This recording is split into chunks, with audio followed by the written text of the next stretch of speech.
Hello बच्चों, welcome to the channel. और आज हम लोग स्टार्ट करने वाले हैं एनएलएम, जिसमें हम लोग आज न्यूटन्स फर्स्ट लॉ और मोमेंटम को पढ़ेंगे। और सबसे पहले मैं जो ये बोलना चाहूँगा कि जो भी बच्चे इस चैनल को फर्स्ट टाइम देख रहे हो, सबसे पहले आप उस चैनल को जरूर सब्सक्राइब करो, ताकि जो भी वीडियो मैं अपलोड करूँ उस वीडियो का नोटिफिकेशन आप तक जरूर पहुँचे और आप उस वीडियो से जितना से ज़्यादा फायदा ले सकते हो। तो सबसे पहले चलो हेडिंग लगाते हैं अपना एनएलएम। और मैं जैसा ऑलरेडी हेडिंग लगा चुका हूं, तो आप लोग भी अपने कॉपी में लिख लो। एनएलएम सबसे पहले पढ़ेंगे। एनएलएम जिसको हम लोग बोलते हैं न्यूटन्स लॉ ऑफ मोशन। ठीक है, अब जब एनएलएम पढ़ेंगे उसके बाद हम लोग फ्रिक्शन में एंटर करेंगे। सबसे पहले हम लोग एनएलएम की बात करते हैं। तो एनएलएम का मतलब बेसिक यही है कि अगर कोई बॉडी मोशन कर रहा होता है, ठीक है, तो वो कुछ लॉ को फॉलो करता है। ठीक है, जो भी बॉडी अगर मोशन में है वो कुछ लॉ को फॉलो कर रहा है, और वो लॉ जो मोशन को डिराइव करता है, मतलब मोशन को एक्सप्लेन करता है, ठीक है, वो अपने पास 3 लॉ है। और वो तीनों लॉ अपने को न्यूटन्स ने दिया था, न्यूटन साहब ने दिया। सबसे पहला है Newton's first law, Newton's first law of motion. ठीक है, उसके बाद second law and third law, second law and third law. ठीक है, तीनों को हम बारी बारी से कवर करेंगे। तो लेकिन सबसे पहले आज इस वीडियो में हम लोग पढ़ लेंगे न्यूटन्स फर्स्ट लॉ को। तो सबसे पहले हेडिंग लगा लीजिए न्यूटन्स फर्स्ट लॉ। ठीक है, और न्यूटन्स फर्स्ट लॉ। तो न्यूटन्स फर्स्ट लॉ स्टार्ट करते हैं। चलिए बिना देर किए हुए हम लोग न्यूटन्स फर्स्ट लॉ को स्टार्ट करते हैं। तो हेडिंग लगाइए आप लोग भी न्यूटन्स फर्स्ट लॉ। तो पहले मैं ये बता दूं कि न्यूटन्स फर्स्ट लॉ एक्चुअली बताता क्या है। ठीक है, तो न्यूटन्स फर्स्ट लॉ ये बोलता है कि अगर कोई बॉडी रेस्ट में है, अगर कोई बॉडी रेस्ट में है तो वो रेस्ट में ही रहेगा। सिंपल सी बात, ध्यान से सुनिएगा, मैं 2 बात बोलूंगा। पहला बात तो ये है कि अगर कोई बॉडी रेस्ट में है, पहला मैं बोल रहा हूं रेस्ट, ठीक है, तो वो बॉडी रेस्ट में ही रहेगा। लेकिन कब तक रेस्ट में रहेगा? जब तक कोई एक्सटर्नल अनबैलेंस्ड फोर्स उस बॉडी पे ना लगाया जाए। समझ रहे बात को? जैसे एक एग्जांपल मैं दूं तो समझिएगा। सपोज करो ये कार है, ठीक है, अगर ये कार अभी रेस्ट पे है, सिंपल समझो, ये कार अभी किसमें है? रेस्ट पे है। और ये रेस्ट में कब तक रहेगा, ये थोड़ा सोचो। तो मैं ये बोल रहा हूं कि ये रेस्ट में तब तक रहेगा जब तक कोई external force, external unbalanced force इस पे एक्ट ना करे। ठीक है, मैं ऐसे बोल सकता हूं कि अगर इस पे मैं फोर्स लगाऊं कुछ F, ठीक है, तो जब फोर्स लगाओगे F तो ये कार मूव करना स्टार्ट करेगा। ठीक है, और जब ये कार मूव करना स्टार्ट करेगा, मतलब ये मैं बोल दूंगा कि अगर किसी बॉडी का स्टेट को चेंज करना है तो फोर्स इंपॉर्टेंट है, सीधी सी बात। ठीक है, मतलब अगर कोई बॉडी रेस्ट में है तो रेस्ट में ही रहेगा, लेकिन कब तक? जब तक एक्सटर्नल अनबैलेंस्ड फोर्स ना लगाया जाए। ठीक है, अब दूसरी बात क्या बोलता है कि अगर कोई बॉडी यूनिफॉर्म मोशन से मूव कर रहा है, यूनिफॉर्म मोशन, अगर कोई बॉडी यूनिफॉर्म मोशन परफॉर्म कर रहा है, यूनिफॉर्म मोशन का मतलब होता है कि उस बॉडी का वेलोसिटी कांस्टेंट होना, उस बॉडी का वेलोसिटी कांस्टेंट होना, मतलब वेलोसिटी में कोई चेंज नहीं होना। ठीक है, अब सोचो थोड़ा, अगर वो बॉडी यूनिफॉर्म स्पीड से मूव कर रहा है या फिर यूनिफॉर्म मोशन कर रहा है, तो जब तक कोई फोर्स नहीं लगाया जाता है तब तक वो यूनिफॉर्म मोशन में ही रहेगा। ये स्टेटमेंट है अपना फर्स्ट लॉ, न्यूटन साहब का। ठीक है, क्या बोला था कि अगर कोई बॉडी, यहां पे भी मैं फिगर से बताऊं तो ये सपोज करो अपना जो कार था वो अब वेलोसिटी v से मूव कर रहा है, जो कि कांस्टेंट वेलोसिटी है। ठीक है, और ये बोला गया है कि अगर ये बॉडी यूनिफॉर्म वेलोसिटी से मूव कर रहा है तो ये यूनिफॉर्म वेलोसिटी से चलते रहेगा, लेकिन कब तक चलते रहेगा, जब तक आप कोई एक्सटर्नल फोर्स इस पे ना लगाओ। समझ रहे हो? तो सिंपल इसका स्टेटमेंट अगर लिखूं तो इसका स्टेटमेंट ये बोलता है कि if a body at rest, अगर कोई बॉडी रेस्ट पे है और इन यूनिफॉर्म मोशन, और अगर यूनिफॉर्म मोशन में है तो it will continue to be at rest और at uniform motion till an external unbalance force is acted upon it. जब तक इस बॉडी पे कोई एक्सटर्नल अनबैलेंस फोर्स न लगाया जाए तब तक वो बॉडी अपना स्टेट ऑफ रेस्ट को या फिर स्टेट ऑफ यूनिफॉर्म मोशन को कंटिन्यू करेगा। सिंपल सी बात है, ठीक है। तो सबसे पहले ये मैं बोलूंगा कि रेस्ट और यूनिफॉर्म मोशन, ये दोनों की बातें थोड़ी सी अगले स्लाइड में करेंगे, ठीक है। तो पहले इसको आप नोट करो,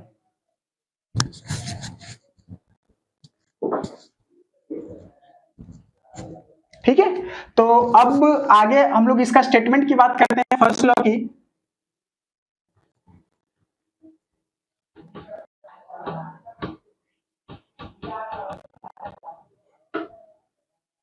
तो फर्स्ट लॉ का स्टेटमेंट ये बोलता है, if a body is eight rest और इन यूनिफॉर्म मोशन, अगर कोई बॉडी रेस्ट पे है या फिर यूनिफॉर्म मोशन में है, then it will continue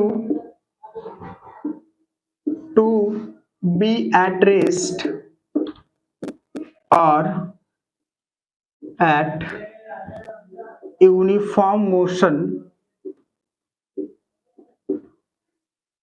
until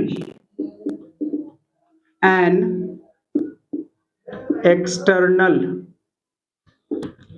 unbalanced force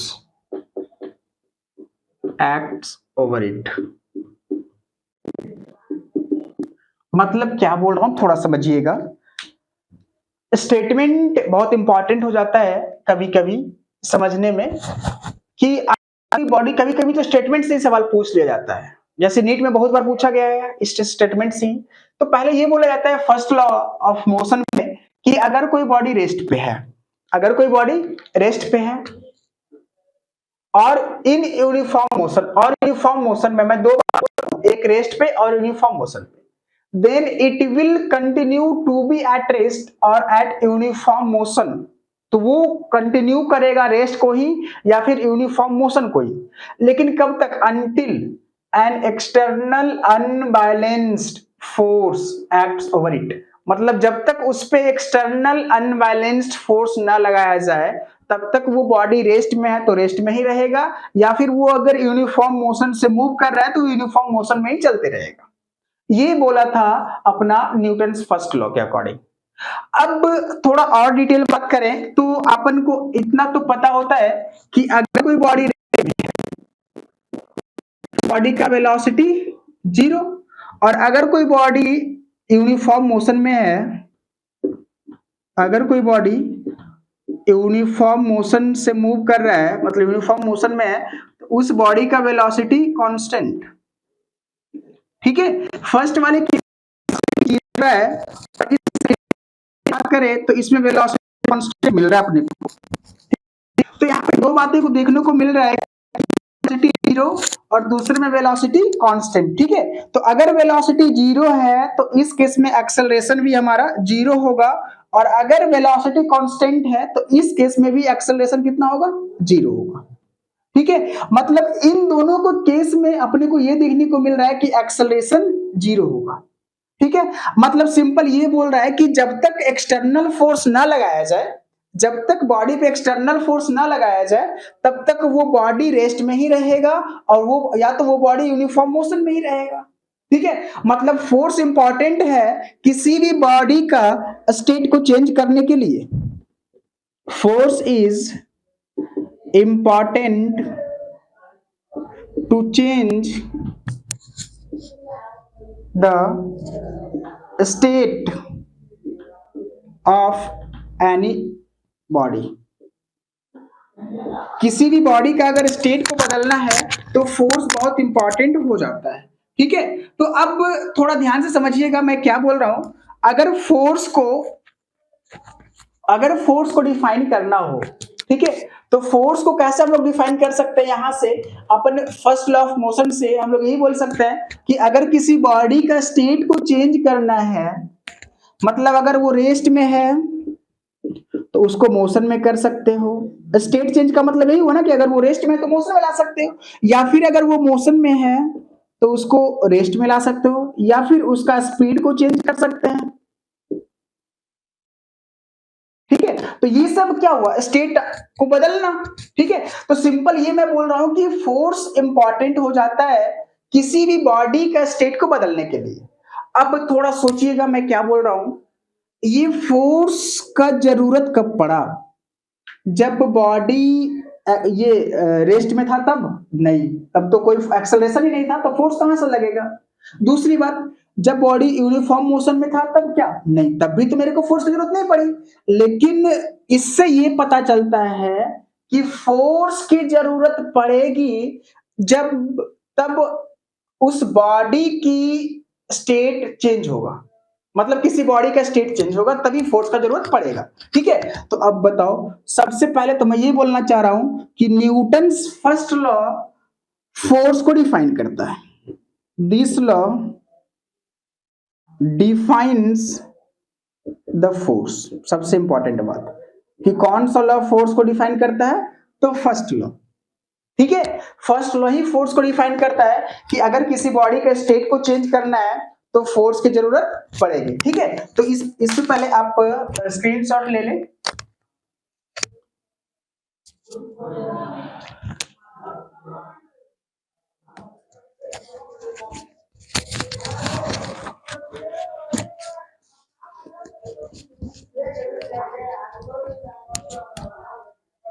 ठीक है, आगे मूव करते हैं। फिर बस ये ध्यान रखिएगा कि फोर्स को डिफाइन फर्स्ट लॉ करता है, और ये बताता है कि अगर कोई बॉडी रेस्ट में है तो रेस्ट में ही रहेगा, अगर यूनिफॉर्म मोशन में है तो यूनिफॉर्म मोशन में ही रहेगा।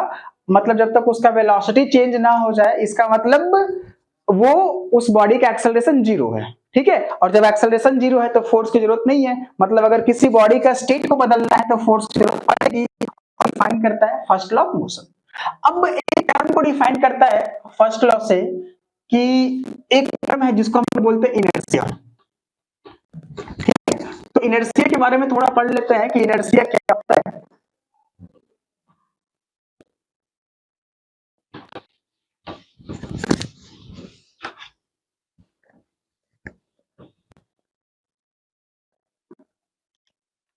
इनर्शिया, हेडिंग लगाइए इनर्शिया।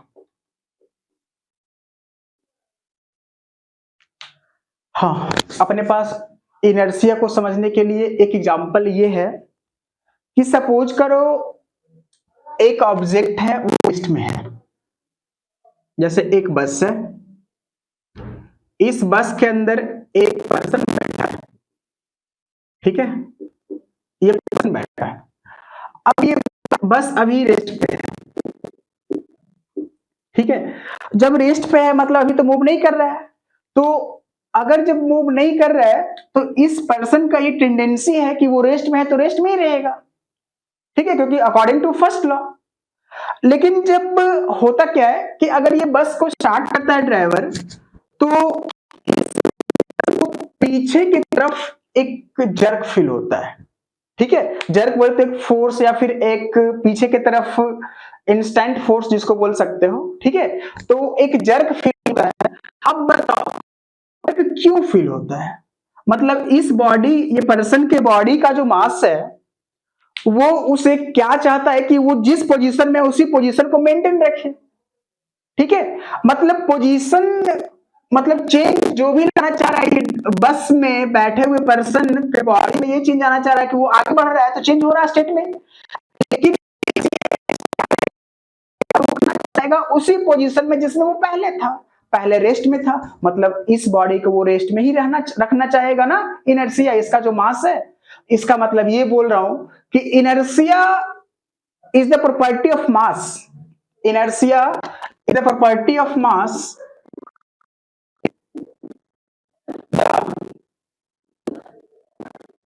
property of mass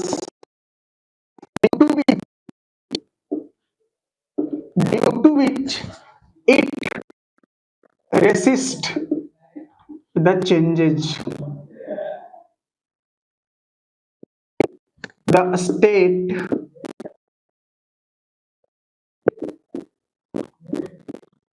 मतलब किसी भी बॉडी की अवस्था को अगर बदलना है ना तो उसको बदलने उस अवस्था को बदलने से जो रोकता है ना वही इनर्शिया बोलते हैं। सिंपल मतलब वो रेस्ट में है तो आप उसको मोशन में लाओगे तो उसको रोकेगा कौन रोकेगा इनर्शिया रोकेगा मतलब जिस बॉडी का इनर्शिया ज्यादा उस बॉडी का स्टेट बदलने के लिए ज्यादा फोर्स की जरूरत पड़ेगी। एक बात को ध्यान रखिएगा कि force is needed, force is needed to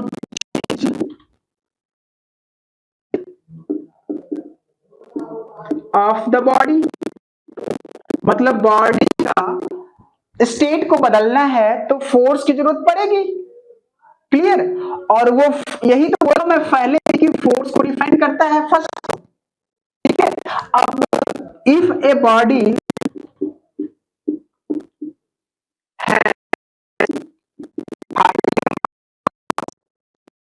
body के पास मास ज्यादा है इट विल हैव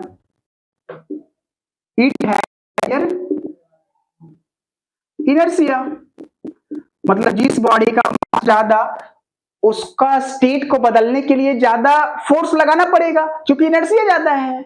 ठीक है, मतलब मैं ये बोल रहा हूं कि अगर किसी के पास मास ज्यादा है मतलब बॉडी का इनर्शिया ज्यादा है and need a greater force to change its मतलब इसके स्टेट को बदलने के लिए ज्यादा फोर्स की जरूरत पड़ेगी। मतलब सिंपली मैं एक बात को बोलना ये चाह रहा हूं कि अगर कोई बॉडी जिसका मास ज्यादा है उस मास का इनर्शिया ज्यादा होगा मतलब इनर्शिया उसी का ज्यादा होगा जिसका मास ज्यादा होगा और जिसका मास ज्यादा होगा ये required more force change the state को बदलने के लिए बहुत ज्यादा फोर्स की जरूरत पड़ेगी। मतलब ये तो समझ में आ गया कि इनर्शिया और फर्स्ट लॉ लगभग सेम है। ठीक है, मतलब फर्स्ट लॉ को फाइनली ये भी बोला जाता है फर्स्ट मोशन, इसी कहते हैं law of inertia, law of inertia और ये गैलीलियो दिया था, गिवन बाय गैलीलियो। ठीक है, तो लॉ ऑफ इनर्शिया किसने दिया था? गैलीलियो ने दिया था और इसमें इनर्शिया के बारे में ये भी बताया था कि इनर्शिया 3 टाइप का होता है। ठीक है, जैसे मैं अगले स्लाइड की बात करूं तो पहले इसको आप नोट कर लीजिए और इनर्शिया के बारे में और मैं कुछ बात बताता हूं। तो इनर्शिया अपने पास 3 टाइप का, 3 टाइप का इनर्शिया एक्चुअली होता है। सबसे पहले तो ये है inertia of rest, inertia of rest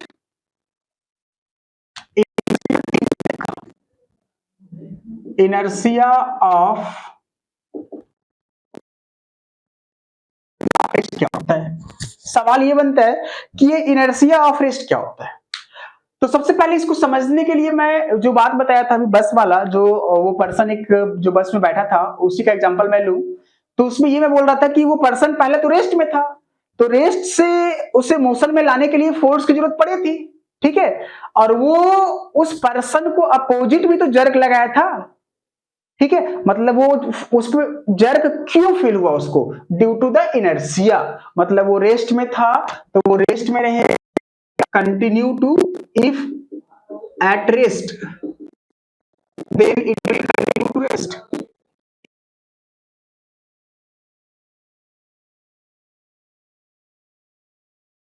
rest में है तो रेस्ट में ही रहे, वो हर कोशिश यही करेगा कि अगर वो रेस्ट में है ना तो रेस्ट में ही रहे, सिंपल सी बात है बस। अब दूसरी बात, इनर्शिया ज्यादा, तो रेस्ट से अगर मोशन में करना है तो फोर्स भी ज्यादा लगेगी कि नहीं लगेगी, ठीक है। इसलिए अगर किसी बॉडी को रेस्ट से मोशन में लाने के लिए ज्यादा फोर्स लग रहा है, मतलब उस बॉडी का इनर्शिया ज्यादा है, ठीक है, ये बात को ध्यान रखिएगा। अब दूसरा है इनर्शिया ऑफ मोशन, मतलब अगर कोई बॉडी, मोशन का मतलब यूनिफॉर्म मोशन, ठीक है, अगर कोई बॉडी यूनिफॉर्म मोशन में है तो उस बॉडी का मोशन मतलब स्टेट बदलने के लिए फोर्स की जरूरत पड़ेगी। क्यों? क्योंकि उस बॉडी का जो इनर्शिया है ना वो स्टेट बदलने से रोकेगा, रेसिस्ट करेगा, लेकिन फोर्स लगाओगे तो वो बॉडी का स्टेट बदल सकता है, ठीक है। मतलब ये बोल रहा हूं कि if a body at uniform, if अगर वो body, if the body is in uniform motion, uniform, then it will continue to be at motion, then it will continue, तो वो मोशन में, ये बात को ध्यान में रखना। अब तीसरी और लास्ट वाला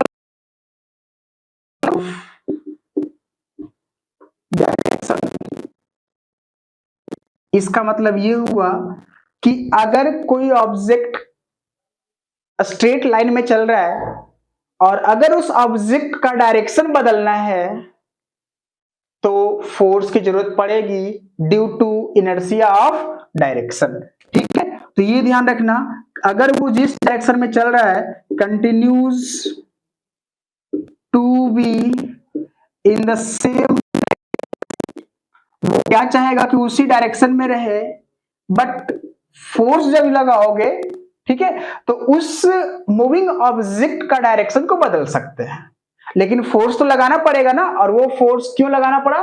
क्योंकि इनर्शिया है उस बॉडी का, कुछ तो इनर्शिया होगा, मतलब कुछ तो मास होगा। इनर्शिया का डायरेक्टली मतलब वही होता है कि जिस बॉडी का मास ज्यादा उस बॉडी का इनर्शिया भी ज्यादा, ठीक है। तो ये ध्यान रखिएगा अपना, ये था इनर्शिया का कॉन्सेप्ट। इनर्शिया तीन टाइप का, inertia of rest, inertia of motion और इनर्शिया ऑफ डायरेक्शन, ठीक है। अब हम लोग आगे मूव करते हैं। अब आगे हेडिंग लगाइए मोमेंटम। तो मोमेंटम को पढ़ते हैं। तो मोमेंटम क्या होता है उस पर बात करते हैं, फिर हम लोग इंटर करेंगे चेंज इन मोमेंटम, और चेंज इन मोमेंटम पढ़ने के बाद फिर हम लोग सेकेंड लॉ ऑफ मोशन पे इंटर कर जाएंगे, ठीक है। तो ये था अपना फर्स्ट लॉ ऑफ मोशन, और उसी को हम लोग बोलते हैं गैलीलियोज लॉ ऑफ इनर्शिया, और जो कि गैलीलियो ने दिया था, ठीक है। और उसी के साथ ये इतना ही था ओवरऑल फर्स्ट लॉ। अब हम लोग मूव करते हैं मोमेंटम पे, ठीक है। तो हेडिंग लगाइए momentum.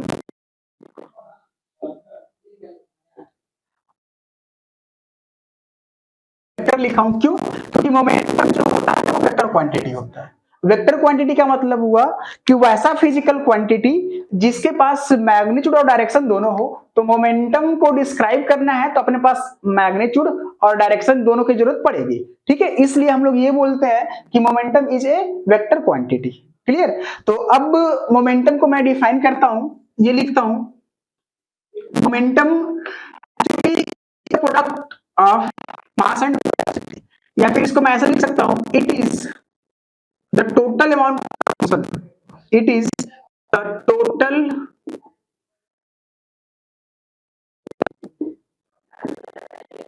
possessed by a body, possessed by a moving body. अगर कोई बॉडी मूव कर रहा है तो टोटल कितना वो मोशन को पॉजेज कर रहा है, उसी को हम लोग बोलते हैं मोमेंटम। जैसे सिंपल ये समझिए ना कि मोमेंटम है p वेक्टर, इसको बोलते हैं मास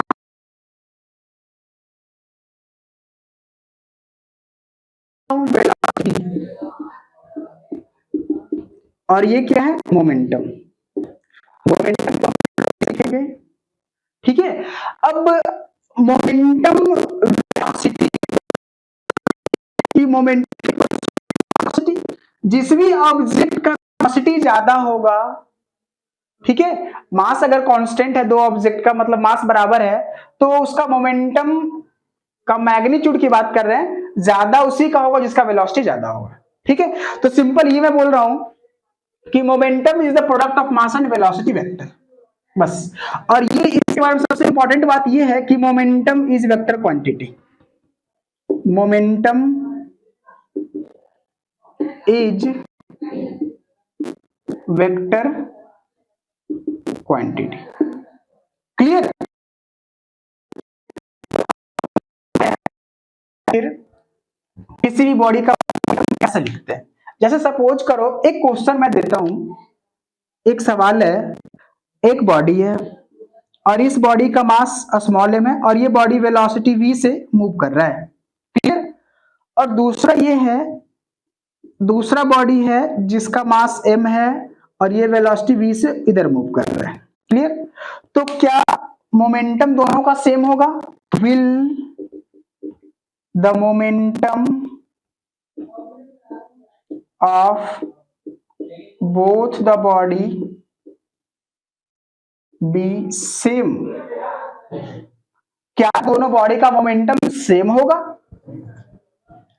अगर सेम होगा तो क्या रीजन है, अगर सेम नहीं है तो फिर क्या रीजन है? तो मैं इसे अभी बताता हूं कि मैं यहां पे लिखा हूं कि मोमेंटम इज वेक्टर क्वांटिटी, मतलब अगर मोमेंटम वेक्टर है तो मोमेंटम के लिए दोनों होगा, क्लियर। अगर दोनों में से एक भी बदल गया, अगर दो बॉडी का मोमेंटम बताना है तो पहले तो दोनों का डायरेक्शन देखेंगे कि किधर मूव कर रहा है, उसके बाद दोनों का मोमेंटम निकाल के दोनों का मैग्नीट्यूड देखेंगे कि अगर मोमेंटम का मैग्नीट्यूड सेम है तो ठीक है, अगर डायरेक्शन सेम है तो फिर दोनों को इक्वल बोल देंगे। लेकिन अगर डायरेक्शन या मैग्नीट्यूड दोनों में से किसी एक चीज भी बदल गया ना, कोई एक चीज भी, तो ये बोलेंगे कि मोमेंटम दोनों का अलग अलग हो जाएगा, क्लियर। तो सबसे पहले ये देखो कि इस बॉडी की बात करो, ठीक है, मैं इधर थोड़ा सा इरेज करता हूं। तो सबसे पहले ये देखो कि इस की बात करो, m मास का बॉडी है, वेलोसिटी v से मूव कर रहा है, लेकिन अगर इसका equals to mass into velocity, यहां पे ध्यान से देखना आप, मैं क्या लिखा हूं, वेक्टर का साइन दिया हूं, जरूरी है, क्लियर। आप सोच बताओ का मोमेंटम लिख रहा हूं मैं, इस ऑब्जेक्ट का मोमेंटम के लिए वेलोसिटी किधर है, एक्स एक्सिस। इसको अगर मैं एक्स बोलूं, इसके परपेंडिकुलर वाई, ठीक है, तो एक्स की तरफ जा रहा है, मैं इसको कैप। आई बात समझ में? सर ऐसा क्यों लिखा आपने? इसलिए मैं लिखा क्योंकि मोमेंटम को दिखाने के लिए डायरेक्शन की जरूरत पड़ेगी और मैंने इस आई कैप से इस मोमेंटम का डायरेक्शन दिखाया, और मोमेंटम वेक्टर है इसलिए डायरेक्शन तो बहुत इंपॉर्टेंट है, डायरेक्शन नहीं बताओगे मतलब आप गलत दो, सीधी सी बात। हाँ, मोमेंटम की मैग्नीट्यूड की बात करें तब उस केस में डायरेक्शन दिखाने की कोई जरूरत नहीं है, लेकिन अगर मोमेंटम की बात करें तो आपको तो डायरेक्शन दिखाना पड़ेगा, ठीक है। तो इसलिए मैं यहाँ पे डायरेक्शन, इस बॉडी को ए बोलो तो मोमेंटम ए का मास इंटू वेल भी आएगा। अगर बी का मोमेंटम पी बी, तो क्या मास तो एम इसका भी है, वेलोसिटी किधर है, वाई एक्सिस है ना, देखो ऊपर वाई इधर एक्स, ठीक है, क्या किधर है वाई की तरफ, तो वाई में मैं लिखूं बी का जे कैप, क्लियर। आई बात समझ में? मतलब मैं ये बोलना चाह रहा हूं कि इस वाले का मोमेंटम है,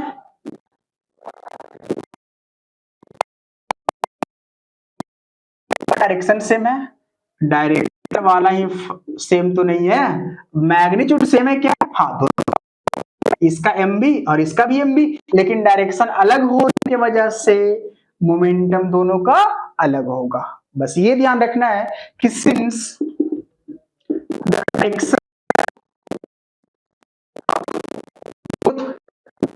द मोमेंटम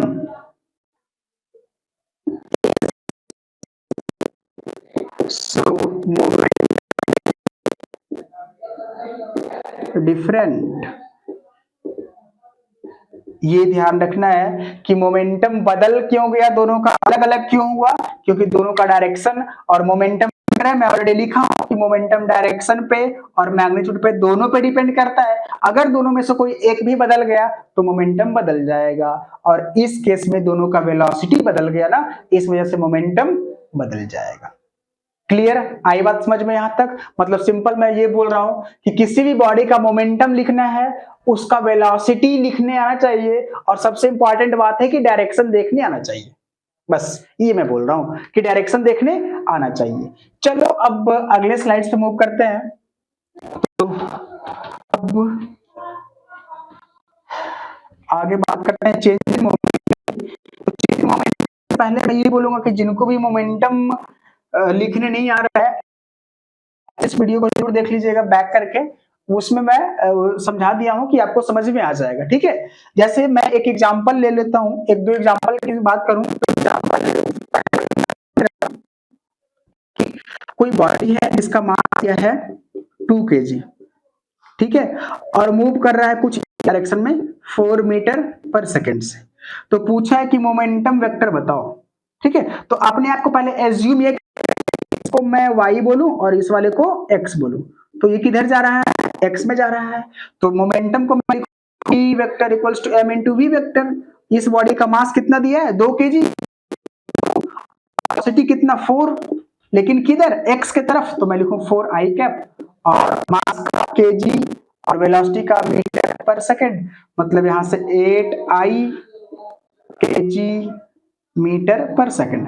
मतलब डायरेक्शन लिखना बहुत जरूरी है। अगर बताओ मोमेंटम का मॉड पूछा तो ये सिंपल हो जाएगा 8 kg मीटर पर सेकंड, ये। ठीक है, तो अपने पास मोमेंटम और मोमेंटम का मैग्नीट्यूड दोनों लिखने आना चाहिए। अब जैसे एक और बात करूं, तो एक एग्जांपल के साथ मैं आपको मोमेंटम को बताऊं। जैसे एक क्वेश्चन पूछता है कि if a body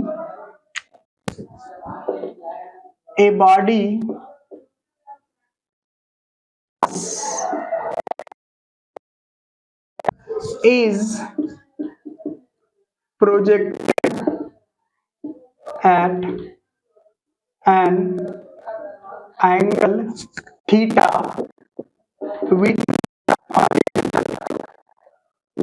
the horizontal, find its momentum at highest। ये बोल रहा है कि अगर एक बॉडी को किसी एंगल थीटा से प्रोजेक्ट किया गया है, ठीक है, तो उस एंगल थीटा से जो प्रोजेक्ट किया गया है, कुछ ऐसा सॉल्यूशन होगा, एक्स एक्सिस बोलो इसको, वाई एक्सिस बोलो, मास दिया है अपने पास m, थीटा एंगल से कुछ इनिशियल वेलोसिटी u मान लो, let initial velocity initial velocity को u मान लो। ठीक है, तो इनिशियल वेलोसिटी u से अगर फेंका गया, आपने से पूछा है कि जब ये बॉडी मैक्सिमम हाइट पे पहुंच जाएगा, तो उस केस में जब वो मैक्सिमम हाइट पहुंच जाएगा तो हमें मोमेंटम बताओ, ये मोमेंटम क्या होगा यहाँ पे। ठीक है, तो सबसे पहले अपने को ये पता है कि मोमेंटम p वेक्टर इक्वल्स, और अपने को चाहिए इस पॉइंट पे वेलोसिटी, ठीक है, हाईएस्ट पे एट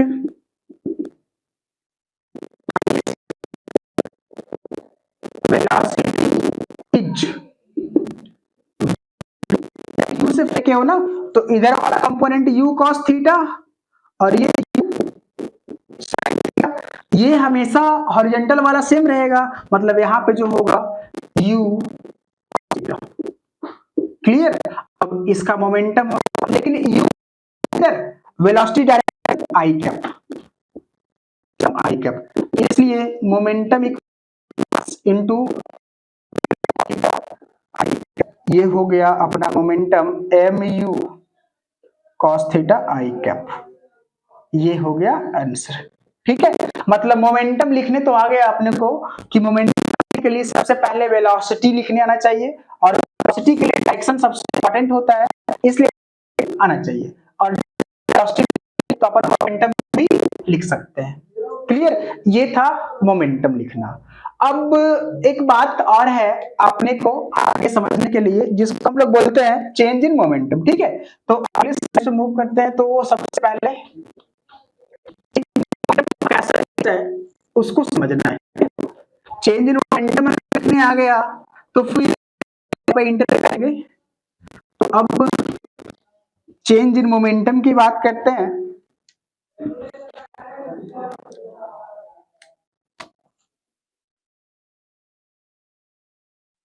इन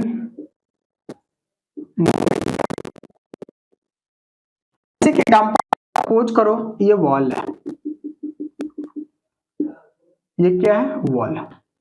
अब इस वॉल पे एक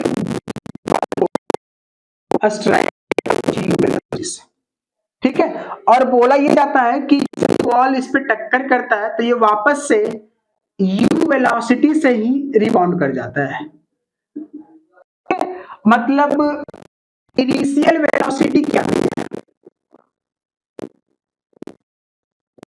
इनिशियल जरूरी है ना, क्योंकि अपने को चाहिए, तो u का आई कैप, और फाइनल वेलोसिटी लिखूं, फाइनल वेलोसिटी का मतलब होता है टक्कर के बाद की वेलोसिटी, ठीक है। तो यहाँ पे गया u से, वापस आया u से, मतलब फाइनल लिखो u का माइनस आई कैप, क्योंकि इधर आ रहा है ना, तो इस डायरेक्शन में बताओ आपने, ये x है और ये y है, इधर प्लस x, इधर माइनस x, इधर प्लस y, इधर माइनस y, क्लियर। जब इधर आ रहा है तो मैं माइनस आई कैप लिख रहा हूं, ठीक है।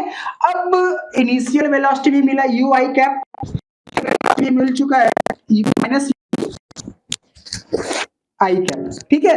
अब अपने को चाहिए मोमेंटम, तो पहले इनिशियल मोमेंटम लिखें, चेंज इन मोमेंटम चाहिए ना अपने को, तो पहले इनिशियल मोमेंटम यहाँ पे पहले मैं बता दूं कि चेंज इन मोमेंटम के लिए हम लोगों को चेंज इन मोमेंटम, इसके लिए अपनों को चाहिए final momentum minus initial momentum, ठीक है। और फाइनल मोमेंटम के लिए अपने को चाहिए मास इनटू फाइनल वेलोसिटी और minus mass into initial velocity, clear. अब फाइनल वेलोसिटी के लिए हम लोग कर रहे हैं, ये इधर आया ना ऑब्जेक्ट, ठीक है, तो ये इधर बोले तो मास इनटू माइनस का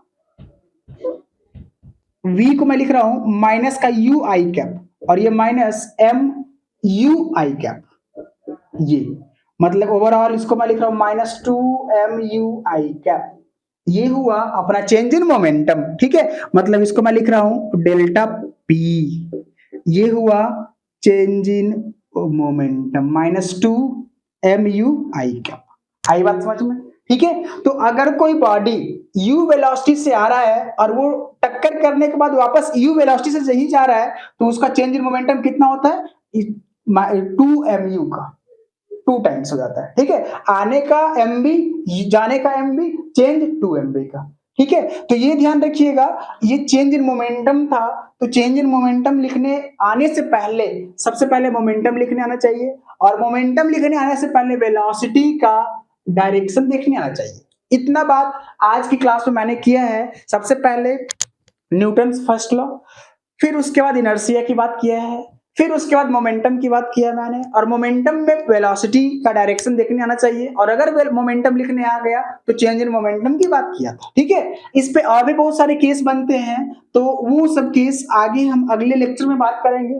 ठीक है, तो सबसे पहले मैं ये बोलूंगा कि आज का लेक्चर जरूर देखिएगा, और अगले लेक्चर में इंटर करने से पहले इस लेक्चर को अच्छी तरह से कंप्लीट कर लीजिएगा।